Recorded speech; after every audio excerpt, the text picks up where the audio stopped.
Hey everyone, this is the Black Manga Critic here with another video for just the channel. Today is Watching Wednesdays, but because this is a special kind of manga, this is a review of The Promised Neverland Chapter 47, and that's a Shonen Jump manga. Those usually come out on Thursdays, and they come out a little bit too late. So I'm usually not going to review Shonen Jump manga on Manga Mondays, because it just wouldn't make any sense. So expect reviews of Shonen Jump manga pretty much at this point on Thursdays and maybe Fridays, like if I can't get to all of the Shonen Jump manga that I read, because I pretty much read all of the Shonen Jump manga that come out on Thursdays. So look out for that. Remember, like, comment, and subscribe. This is the best way to get notifications for content whenever I put it out. And find me on Facebook and Twitter. That's also, the best way to find out for when I'm putting out content, but it's also the best way to just like contact me, reach me, or anything like that. I'm also probably going to put my YouTube email down in the comment section. Well, not the comment section, but the description section. So be on the lookout for that from now on. If you don't have to send me anything or anything like that. But if you have questions and you may want to just like talk to me through email or whatever, in that sort of way, okay. But yeah, that's about it. Remember, like, comment, and subscribe, and find me on Facebook and Twitter. And if you want to email me using the email down below. So the one thing that I really loved about this chapter was the fact that the story and the explanation made sense, right? It wasn't that we got some cockamamie creation story about how the demons were created and blah blah blah, and so all of these other things happened as a result of that. No, it was that simply just demons, right? Demons and humans were waging war, and they had to come to a consensus. Otherwise, both of them probably would have wiped each other out from the face of the earth. Or if one of them did win the battle, there would have been so few of one side left that they would have had to go to painstaking lengths to procreate and split, or however it is that the demons procreate, right? They would have had to go to painstaking lengths to repopulate the world. So they didn't want to do that, and they said, okay, let's come to a consensus and say, we're not going to fight anymore, you're going to do your thing, we're going to do our thing, and that's that.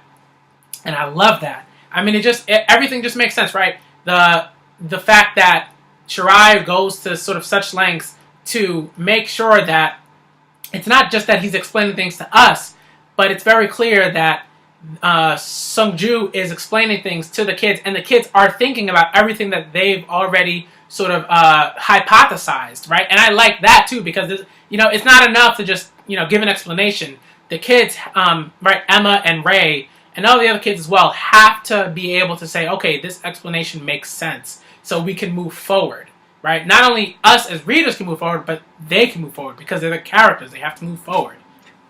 I also love the fact that clearly Emma and Ray feel an intense despair over the fact that there is a half of the world that is simply lost. Right? I mean, there is really no way that they can save this half of the world that's overrun by demons. Right? I'm just going to keep saying demons because we don't know who they are. We don't know where they came from. We don't know what they're actually called. So these quotation marks are going to stay.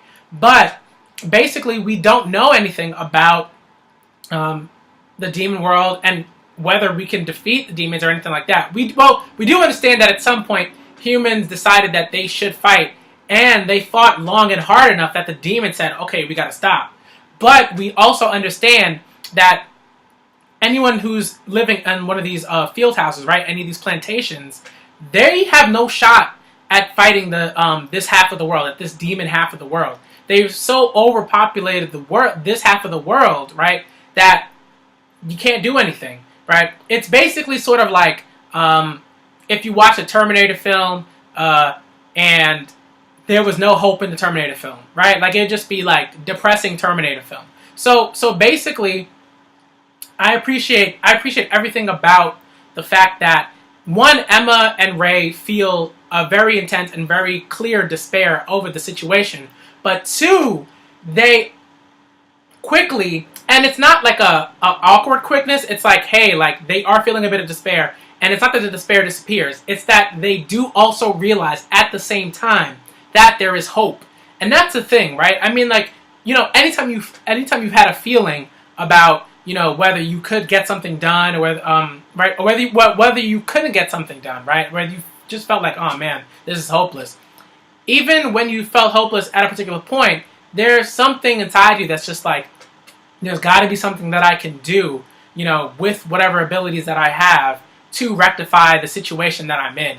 You know what I mean? Like, and like at some level, you have to feel that. Otherwise, like, you know, life is really, really difficult.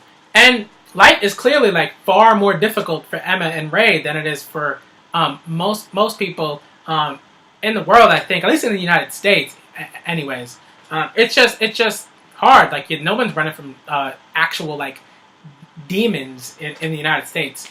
But anyways, the point that I'm trying to make is that the fact that they can feel two emotions at the same time is a great thing. I think that like Shirai is really great at using emotional like cues to adjust the pace of the manga. That's something that like I've only really seen in sort of other shonen manga like a Hunter x Hunter or Boku no Hero, things like that. Like, they just do a great job of doing sort of like emotional pacing. And that the fact that the emotional pacing is very key to the story, to the way that the narrative moves forward, right? So, in that sense, great job, Shirai-sensei. I also love how Shirai consistently shows us that Emma and Ray are truly bright kids, right?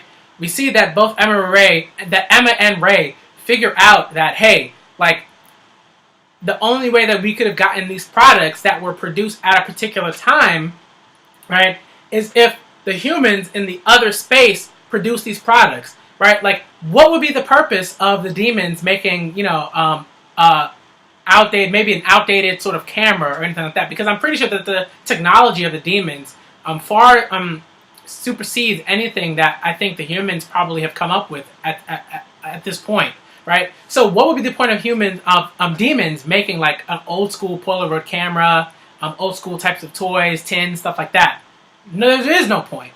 So Ray rightly assumes that, hey, and I'm pretty sure Emma assumes this stuff too, but Ray clearly rightly assumes that these things were made by humans in their half of the world, and that someone is sort of a conduit between the two worlds. And that someone is probably William Minerva, or someone that William Minerva is working with, maybe a corporation or like an underground organization or whatever.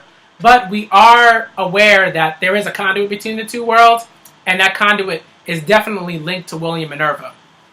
I also thought that Sung-ju sort of, you know, saying that he was going to teach the children how to, you know, navigate the forest and move around and things like that to make sure that they, you know, get away from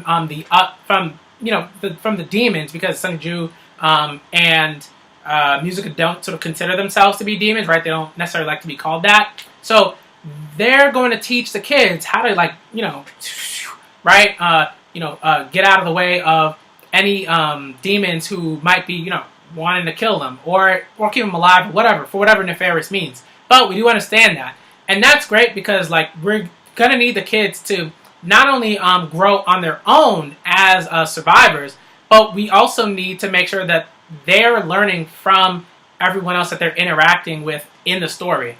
That's key.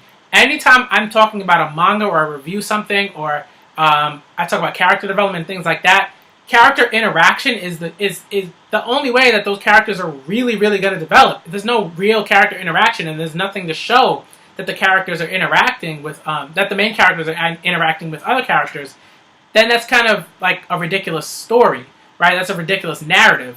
And the fact that the kids are only learning like within their own vacuum would be equally ridiculous. So we need to see that whenever they're interacting with people such as Sung-ju and Musica, that they're learning from Sung-ju and Musica. This chapter clearly is sort of an info dump chapter, but it's a good info dump chapter. But also, we want to see that they're going to learn something other than, you know, the state of the world. So I thought that was great for the story. And Shirai-sensei is just continuing to do these great things with character development, with character interaction, and keeping pace with the story.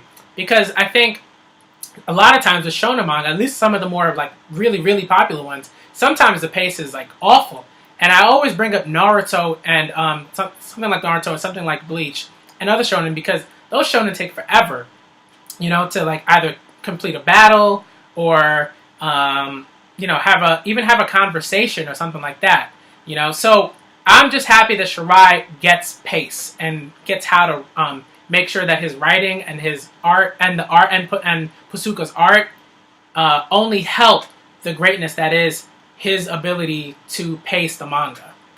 So that's it in terms of my review. Hopefully you liked it. I think that chapter 48, hopefully that comes out tomorrow so I can review it. But if not, it'll probably come out Friday. And I'll review it then. But whenever the next chapter does come out, I will review it that day. So, like, comment, and subscribe.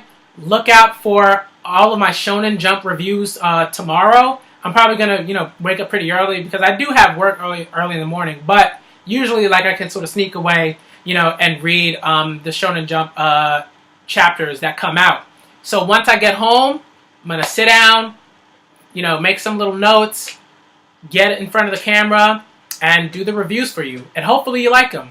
I'm gonna start doing Boku no Hero, Shokugeki no Soma, One Piece, all the things that you guys like. Dr. Stone, that's also a manga that you guys need to check out. Check out Dr. Stone.